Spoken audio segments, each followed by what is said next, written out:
You don't produce Dylan or Cash, Johnston said, they produce themselves. On February 17, 1969, at the Columbia Studios in Nashville, Tennessee, two of the greatest American artists of the 20th century would come together and record for 2 days, sharing their love for music and building upon a friendship that would last for nearly 40 years. These record studio sessions would become known as the famous Dylan-Cash sessions. And although The Girl from North Country would be the only duet to end up on Dylan's album titled Nashville Skyline, the culmination of their talents would signal the collaborative efforts of a legacy and an up-and-comer in a time period of cultural turmoil and a transition within the music industry from revived folk to the formation of rock.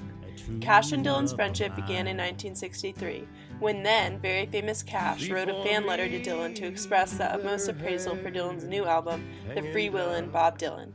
As the two kept in contact, they became good friends, supporting each other's music and maintaining the hope that they would one day be able to record together.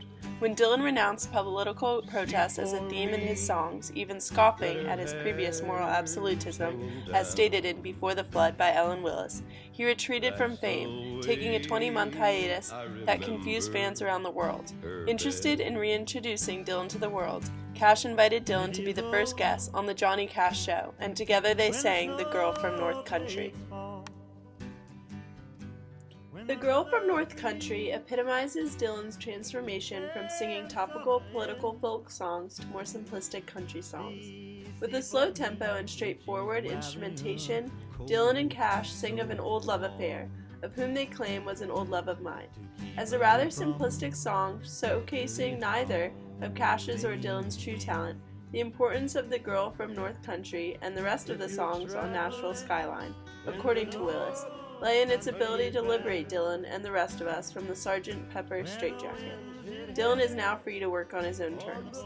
In other words, Dylan was no longer bound to acting as the face of political and societal unrest, which was highly prevalent during the 1960s. Although Dylan would continue to uphold his new country crooning voice in subsequent albums, his dismissal of protest music, along with many other factors, signaled the split into the formation of rock, which was characterized as being more serious, authentic, and individualistic. Through his dismissal of his label as the face of a generation, Dylan mirrored the desires of many to depart from the protest music that characterized social movements during the early 60s, and instead turn to music that was more mature, creative, and original.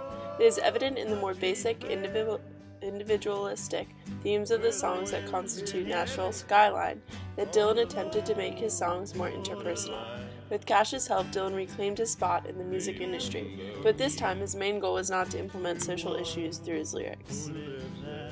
Through their love of music and mutual understanding of the harshness and pressures of the music industry, Cash and Dylan created a friendship that would last until Cash's death in 2003. Asked to comment on Cash's death, Dylan stated, "Truly he is what the land and country is all about, the heart and soul of it personified and what it means to be here." And he said it all in plain English. I think we can have recollections of him, but we can't define him any more than we can define a fountain of truth, light, and beauty.